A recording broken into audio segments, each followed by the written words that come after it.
Thanks for watching. Wanted to make a quick video today showcasing my very favorite baseball card of all time. That is the 1987 Topps Barry Bonds card.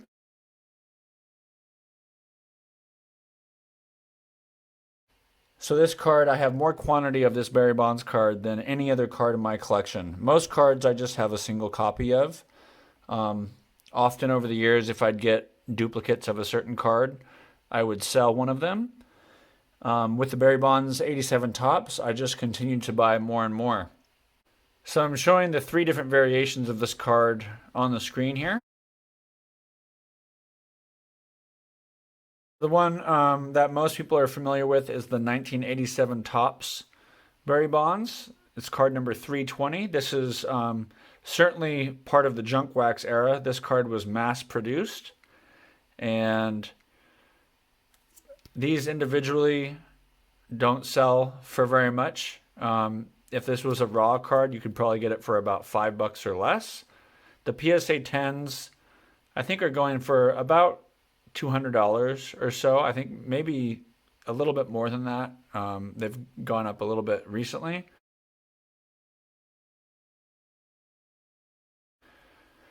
But this card, again, you can get it for $3 to $5 raw.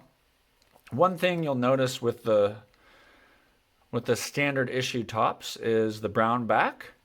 That's compared to this Tiffany. And again, the Tiffany is the glossy surface and much shorter print. I believe there was maybe about 20 to 30,000 of these printed in 1987 Topps. And it's very apparent the difference between the backs of these two cards. So the Tiffany has that white back, different cardstock, a little bit, I believe, thicker cardstock than the standard issue Topps. The other thing you'll notice, if you look closely here, the number, the 320. On basically every version of this Topps, I think everyone ever printed had the 3 is kind of missing a piece of the bottom there. A lot of people like to sell this on eBay as an error card because of that, but again, in my mind, it's not really an error unless it's a variation. But if every single issue, every single card of this was printed with that same piece of the 3 missing, I don't really consider that an error. But a lot of times you got to be careful on eBay. People will sell these as errors when, in fact, every one of them is like that. And quite often you'll see sold listings that have sold for more once they have error in the title. So something to watch out for. But again, going back to the Tiffany has the full 3 on the back. Couple other small differences, I believe. So you can see this one says 1987 Topps Chewing Gum Ink, printed in the USA. That one just says 1987 Topps Chewing Gum. So the Tiffany sets were actually printed in Ireland, believe it or not. So these cards were not printed in the USA. On the 87 Topps, that might be one of the only other differences on the back. Different years of Topps Tiffany have different things that you can look at. Sometimes it's the number of stars. The asterisk there will be non-existent on the Tiffany version and will only be on the regular issue Topps. But in this case, the 87 Topps Tiffany has the asterisk. So, anyways, those are the Topps and the Topps Tiffany, and then the third one here is the 1987 O-Pee-Chee, which looks oddly familiar. On the front here, you can see, though, it has O-Pee-Chee as the brand. And I'll flip these all over so you can see the difference between the 3. So kind of falls right in between the regular Topps issue and the Topps Tiffany issue. So it's definitely lighter than the Topps. This is the O-Pee-Chee. And then the Topps Tiffany has, much more vibrant white back. You can also see the 320 looks like a different font than the Topps and Topps Tiffany. And of course with O-Pee-Chee, it has some French on the back. So these were printed in Canada, as you may or may not know. There you go, printed in Canada.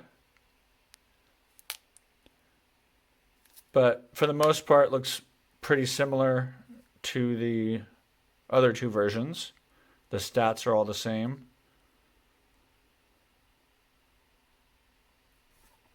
A little bit different. The information written on the back here is a little bit different. I actually haven't inspected these in this close detail until making this video today. Kind of interesting to see how it's different. So anyways, those are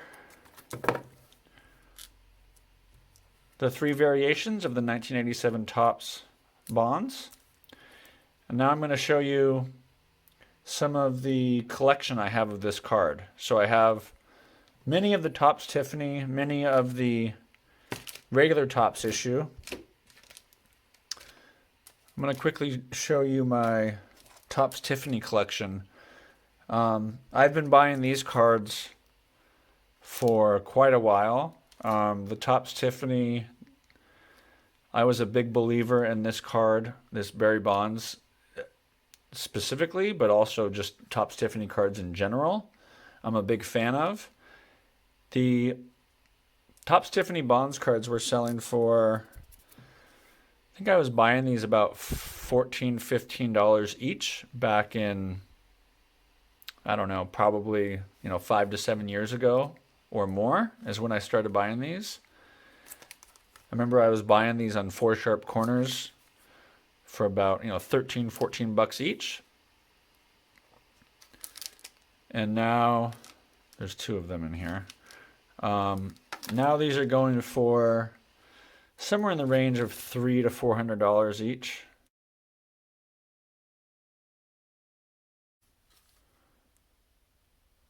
At one point I had 26 of these in PSA 9, believe it or not.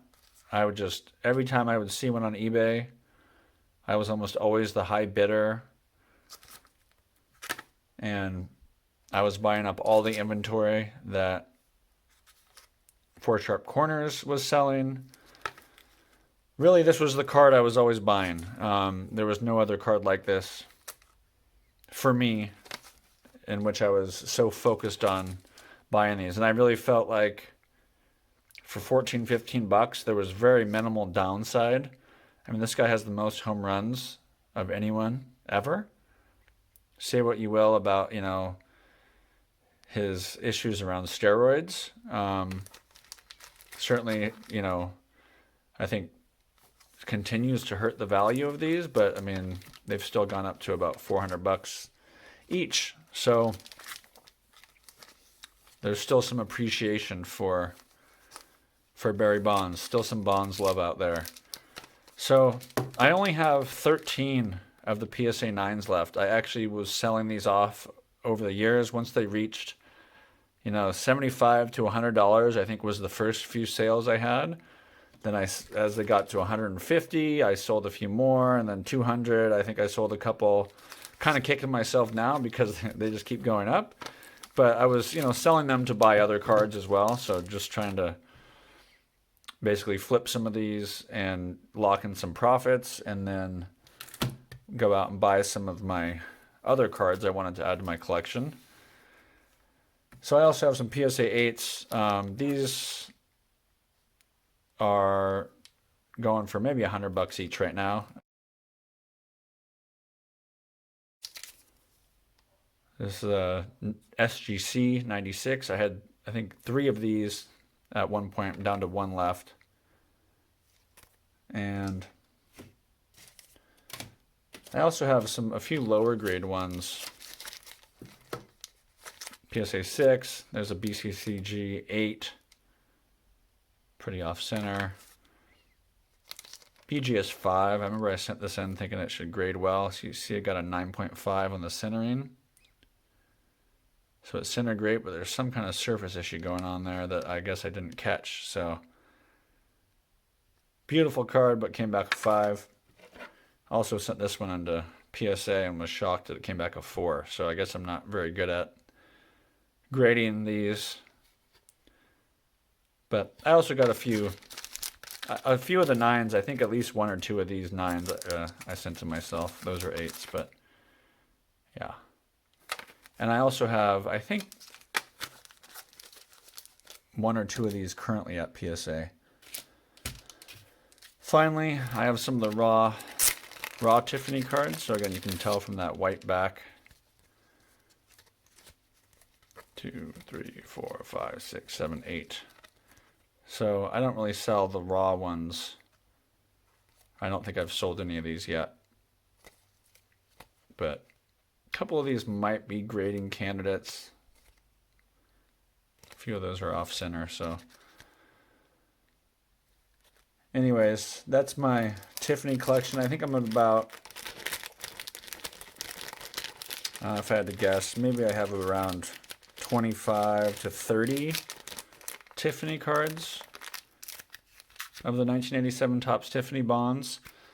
At the height, I think I had up to 68 of these cards. And again, these are pretty short print, so it was not easy to accumulate that many Tiffany bonds cards.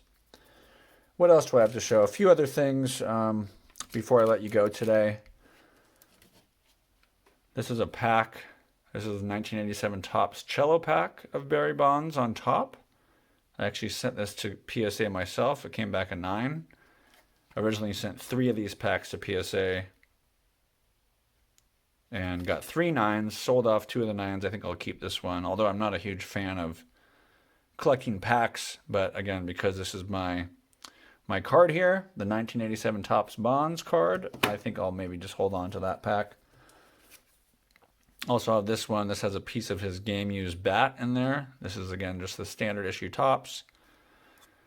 BCCG 10, which is kind of amazing it graded that high because the centering is really off left to right. But that's BCCG for you, not the most strict grading company out there. And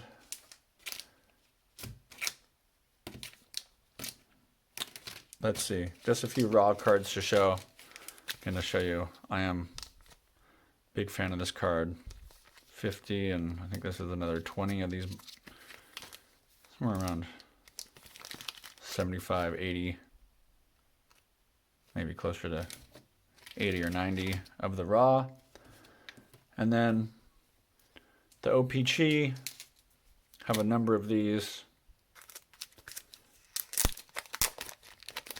I don't even know how many are in here.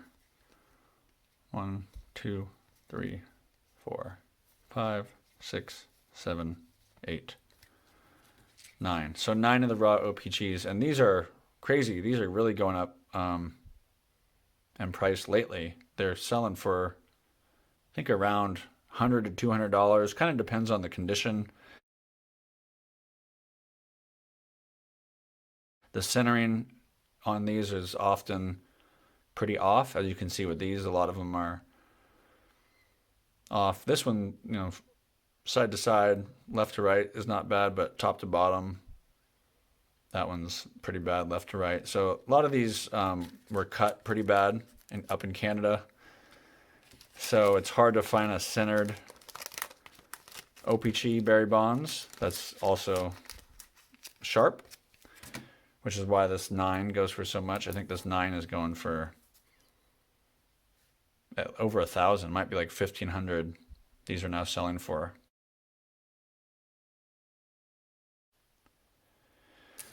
Anyways, that's about all. Just wanted to quickly show off my Barry Bonds collection.